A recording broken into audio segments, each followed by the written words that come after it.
दोस्तों, एक लड़का चोरी करने के लिए किसी के घर में घुसता है, लेकिन अंदर घुसते ही जो उसकी नीयत है ना वो बदल जाती है। क्योंकि वो घर एक विधवा महिला का होता है और वो विधवा महिला अपनी चारपाई पर सोई हुई थी। जब लड़का उस विधवा महिला को अपनी आंखों से देखता है तो उसको देखता ही रह जाता है। वो लड़का उसके खूबसूरती का दीवाना हो जाता है।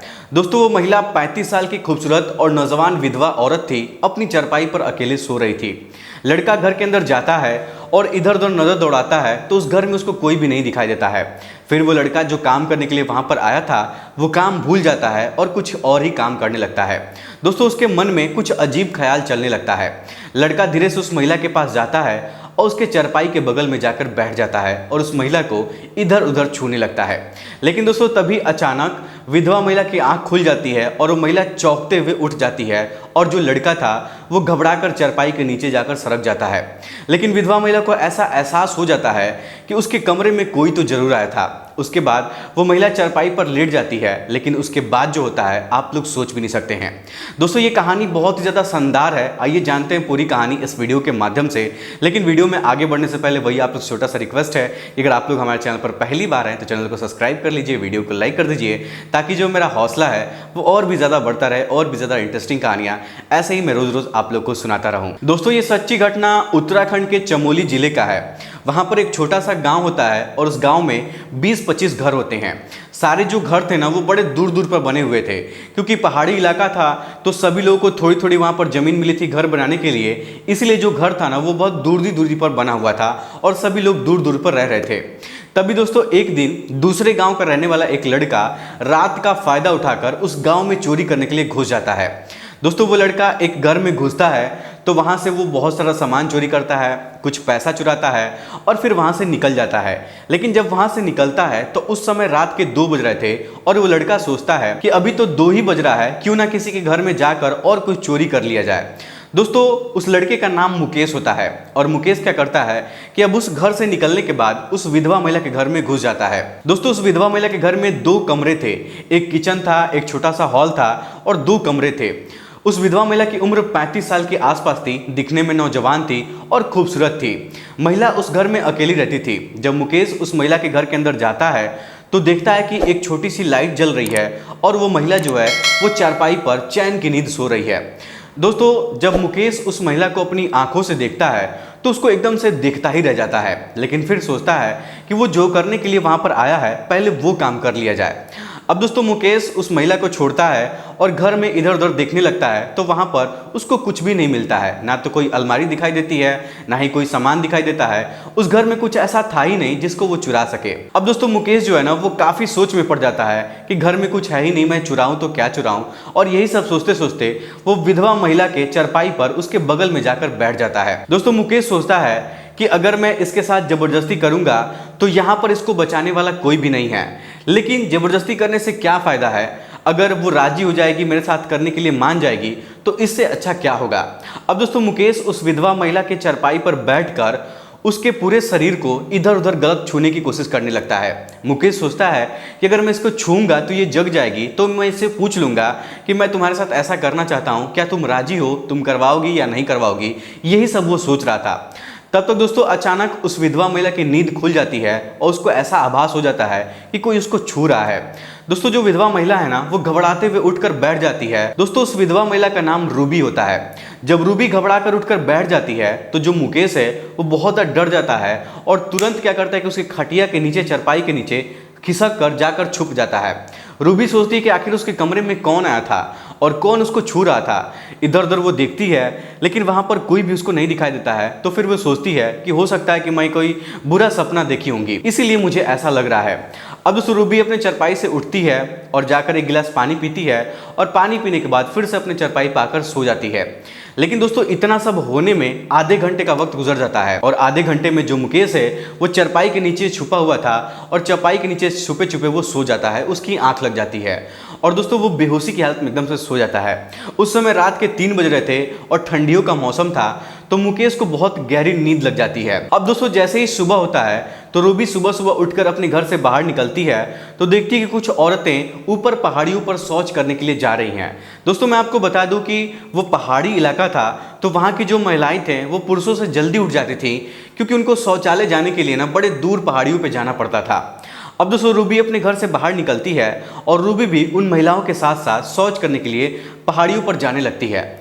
तभी एक महिला रूबी से कहती है कि अरे रूबी, तुमको पता है हमारे गांव में कल रात को चोरी हो गया था, और कल रात को कोई चोर हमारे गांव में आया था और चोरी करके बड़ा सामान लेकर चला गया है। हमारे पड़ोसी के घर से वो चोर 3 लाख रुपए चुरा कर लेकर चला गया है। कहीं तुम्हारे घर में चोरी तो नहीं हुआ है? अब दोस्तों इस बात को सुनकर जो रूबी है ना बहुत घबरा जाती है। दोस्तों रूबी सोचती है कि रात को कोई तो जरूर मेरे घर के अंदर आया था और मुझे ऐसा लगा था कि वो मुझे छू रहा था। अब दोस्तों रूबी तुरंत शौचालय करना छोड़ती है और अपने घर में जल्दी से आ जाती है, और घर में जब पहुंचती है तो अपने घर में इधर उधर सब कुछ देखने लगती है कि कहीं उसका कोई सामान तो चोरी नहीं हुआ है। लेकिन जब रूबी अपने कमरे में जाती है तो देखती है कि जो मुकेश है उसके चारपाई के नीचे घोड़ा बेचकर सो रहा था। दोस्तों जो रूबी है ना वो मुकेश को देखकर बहुत घबरा जाती है और वो चिल्लाने की कोशिश करती है, लेकिन चिल्लाती नहीं है। रूबी पहले सोचती है कि बाहर जाकर सबको बता दूं कि हमारे घर में चोर घुसा है और वो वहाँ पर सोया हुआ है, लेकिन फिर रूबी सोचती है कि अगर मैं सबको बता दूंगी तो हमारे गांव के लोग उसको बहुत मारेंगे, क्योंकि कुछ दिन पहले उस गांव में ऐसा घटना घटित हुआ था और जब चोर पकड़ा गया था तो गांव के लोग उसको इतना ज़्यादा मारे थे कि उसकी जान निकल गई थी। लेकिन फिर भी दोस्तों रूबी सोचती है कि अगर गांव वालों को पता चलेगा कि ये पूरी रात हमारे घर में छुपा हुआ था, हमारे साथ पूरी रात रुका हुआ था, तो हमारे गांव के लोग हमारे बारे में उल्टा सीधा बोलेंगे, हमारी बदनामी होगी। इसलिए रूबी यही सारी बातें सोचकर अपने गांव वालों को नहीं बताती है कि वो चोर हमारे घर में छिपा हुआ है। अब दोस्तों रूबी क्या करती है कि अपना झाड़ू उठाती है और मुकेश के पास जाती है और उसी झाड़ू से मुकेश को ऐसे खोदने की कोशिश करने लगती है ताकि वो जग जाए। अब दोस्तों रूबी झाड़ू से मुकेश को काफ़ी ज़्यादा कोशिश करती है उसको जगाने की, लेकिन मुकेश उठने का नाम नहीं ले रहा था। तभी दोस्तों रूबी क्या करती है कि एक गिलास पानी लेकर आती है और उसके चेहरे पर दूर से ही फेंक देती है, और मुकेश जो है ना वो घबरा कर उठ जाता है। जब उठता है तो डायरेक्ट वो घर के बाहर वाले दरवाजे की तरफ भागने लगता है, लेकिन जैसे ही दरवाजे से बाहर निकलता है तो फिर भागकर दरवाजे के अंदर आता है और घर में आकर छिप जाता है और रूबी के सामने उसके पैरों में गिर जाता है और फूट फूट कर रोने लगता है और हाथ जोड़कर उसे माफ़ी मांगने लगता है। दोस्तों मुकेश कहता है कि मुझे बचा लो, मुझसे बहुत बड़ी गलती हो गई है, नहीं तो ये लोग मुझे जिंदा नहीं छोड़ेंगे। क्योंकि दोस्तों जब मुकेश घर से बाहर भागने की कोशिश कर रहा था ना, तो वो देखता है कि कुछ लोग लाठी और डंडा लेकर उसी की तरफ गांव के लोग आ रहे थे। अब दोस्तों रूबी तुरंत अपने घर का दरवाजा बाहर वाला जो है वो बंद कर देती है और खुद घर के बाहर खड़ी हो जाती है। तभी गांव के कुछ लोग रूबी के पास आते हैं और रूबी से कहते हैं कि भाभी आपको पता है हमारे गांव में कल रात को चोर आया था और बहुत सारा सामान चोरी कर लिया है, वो 3 लाख रुपए चुरा कर लेकर चला गया है। हम लोग को ऐसा लग रहा है कि वो चोर अभी भी हमारे गाँव में ही छुपा हुआ है, कहीं इसी पहाड़ियों पर छुपा हुआ है। तब दोस्तों रूबी अपने गाँव वालों से कहती है कि अगर वो चोर चोरी करने के लिए आया होता तो वो छिपता क्यों, वो तो रात को ही भाग गया होता। तब दोस्तों गांव के लोग कहते हैं कि नहीं भाभी, वो चोर इस गांव में जब आया था तो सीसीटीवी कैमरे में आते हुए वो रिकॉर्ड हुआ था, लेकिन यहाँ से जाते वक्त सीसीटीवी कैमरे में उसका रिकॉर्ड नहीं हुआ है। इसलिए हम लोग को ऐसा लग रहा है कि जो वो चोर है वो अभी भी इस गांव में छिपा हुआ है या फिर इस कहीं पहाड़ियों पे छिपा हुआ है, वो इस गांव से बाहर नहीं निकला है। दोस्तों मैं आपको बता दूं कि जिस रास्ते से होते हुए पूरे गांव के लोग उस गांव में आते थे, उस रास्ते के एकदम स्टार्टिंग पॉइंट पर एक सीसीटीवी कैमरा लगा हुआ था और मात्र वही एक इकलौता रास्ता था उस गांव के अंदर जाने का। जब मुकेश गांव के अंदर आया था तो उसका फोटो उस कैमरे में रिकॉर्ड हो गया था, लेकिन गांव से बाहर निकलते वक्त का उसका वीडियो कैमरे में रिकॉर्ड नहीं हुआ था।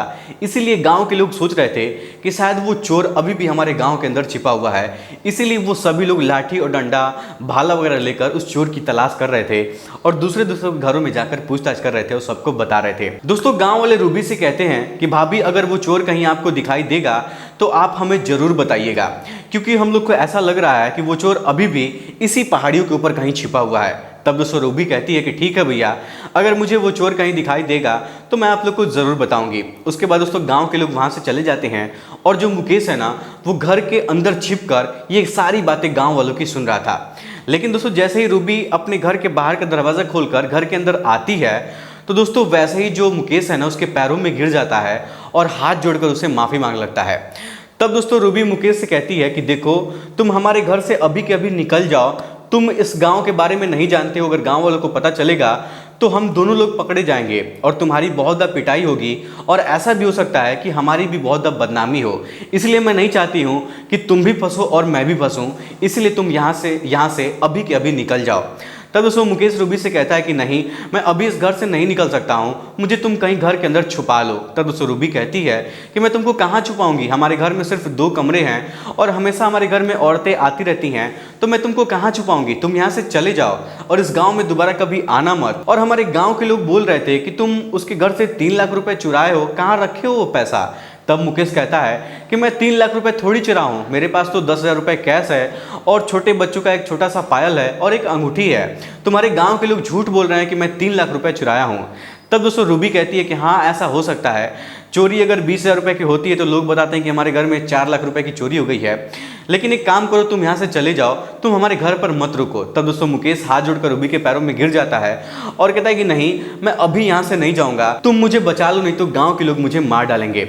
अब दोस्तों जो रूबी थी ना, वो भी बहुत मजबूर हो जाती हैं और फिर रूबी क्या करती है कि मुकेश से कहती कि ठीक है, तुम एक काम करो, मेरे दूसरे वाले कमरे में जाकर छुप जाओ और मैं बाहर से ताला लगा दूंगी। अब दोस्तों इस तरीके से जो मुकेश है ना, वो उसके दूसरे वाले कमरे में जाकर छुप जाता है और रूबी बाहर से ताला लगा देती है और फिर अपने घर का काम काज करने लगती है, झाड़ू पोछा करने लगती है, खाना वगैरह बनाने लगती है।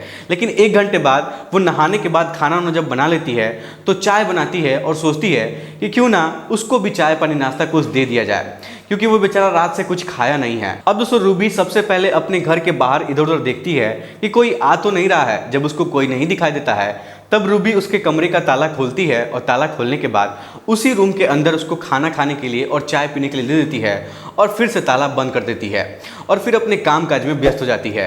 लेकिन दोस्तों जब शाम होता है तो शाम के समय में रूबी के घर में कुछ औरतें आती हैं उससे बातचीत करने के लिए और उसी चोरी के बारे में चर्चा करने लगती हैं। तभी दोस्तों एक औरत रूबी से कहती है कि आज तुम उस रूम का ताला क्यों बंद कर रखी हो। अब दोस्तों जब ये बात रूबी सुनती है ना, तो वो बहुत ज़्यादा घबरा जाती है, लेकिन फिर उस औरतों से कहती है कि जब हमको पता चला था कि आज रात को हमारे गांव में चोर आया था चोरी करने के लिए, तो मैं बहुत परेशान हो गई थी, इसीलिए मैं उस रूम का ताला बंद कर दी हूँ ताकि कोई भी अगर चोरी करने के लिए आएगा तो उसको कुछ नहीं मिलेगा। अब दोस्तों वो औरतें हंसने लगती हैं और कहती हैं कि रूबी तुम्हारे घर में तो कुछ है भी नहीं चोरी करने के लिए, तो भला तुम्हारे घर में कोई चोर क्यों आएगा, तुम उसको ताला क्यों बंद कर रखी हो। अब दोस्तों यही सारे बातें वहाँ पर बहुत सारी होती हैं और कुछ देर बाद जो औरतें रूबी के घर में आई थी वो लोग भी वहाँ से चली जाती हैं। अब दोस्तों ये मामला 2020 का है और उस समय नवंबर का महीना था, लेकिन जब रात के 9 बज जाते हैं तब रूबी खाना बनाती है और मुकेश को रूम से बाहर निकालती है और फिर उसके साथ बैठकर खाना खाती है, उसको भी खाना खिलाती है।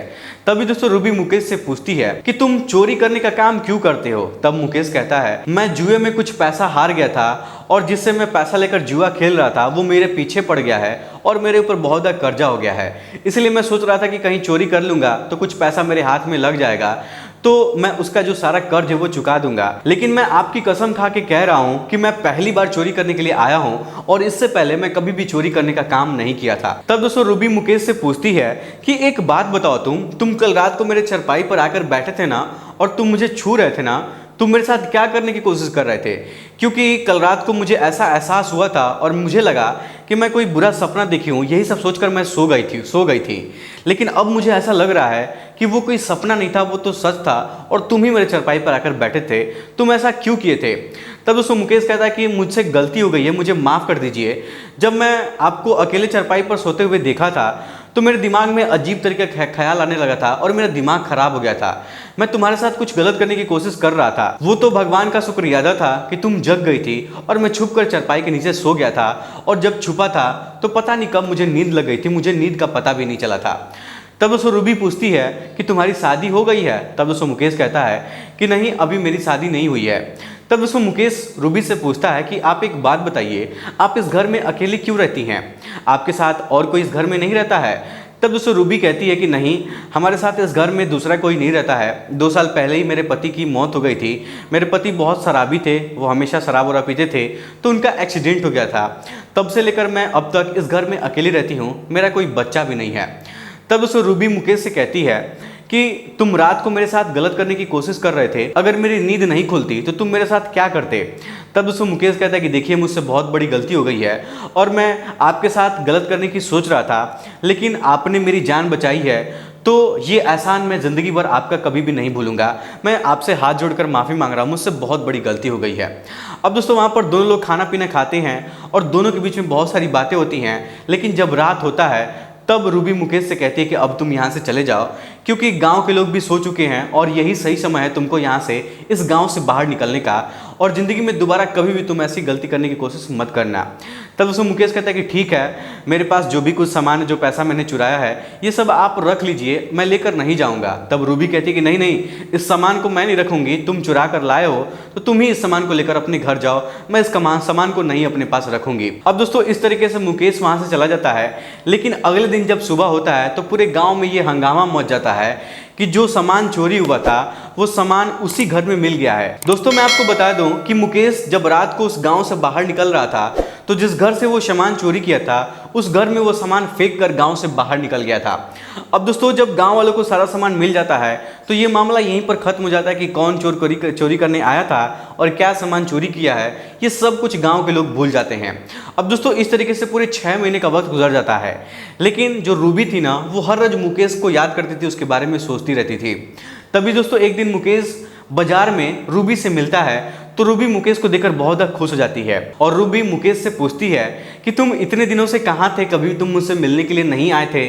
तब दोस्तों मुकेश कहता है कि देखो रूबी, जब तुम्हारे घर से उस दिन मैं निकला था ना तो उसके बाद अगले दिन मैं देहरादून चला गया था और वहाँ पर जाकर मैं मेहनत मजदूरी करने लगा था, काम करने लगा था और पैसा कमाने लगा था। अभी 2 दिन हुआ है मुझे घर पर आए हुए और देखो आज तो मुझे अचानक मिल गई हो। दोस्तों वहाँ पर रूबी और मुकेश के बीच में बहुत सारी बातें होती हैं और दोनों लोग एक दूसरे के प्यार में पड़ जाते हैं। दोस्तों 2020 में मुकेश रूबी के घर पर चोरी करने के लिए गया था और 2023 के लास्ट तक मुकेश रूबी से शादी कर लेता है और हंसी खुशी ये दोनों लोग एक साथ एक ही घर में रहने लगते हैं। तो दोस्तों ये थी आज की कहानी, आपको कैसी लगी हमें कमेंट बॉक्स में जरूर बताइएगा। वीडियो पसंद आए तो वीडियो को लाइक, चैनल सब्सक्राइब जरूर करिएगा। आप सभी लोग का बहुत बहुत धन्यवाद।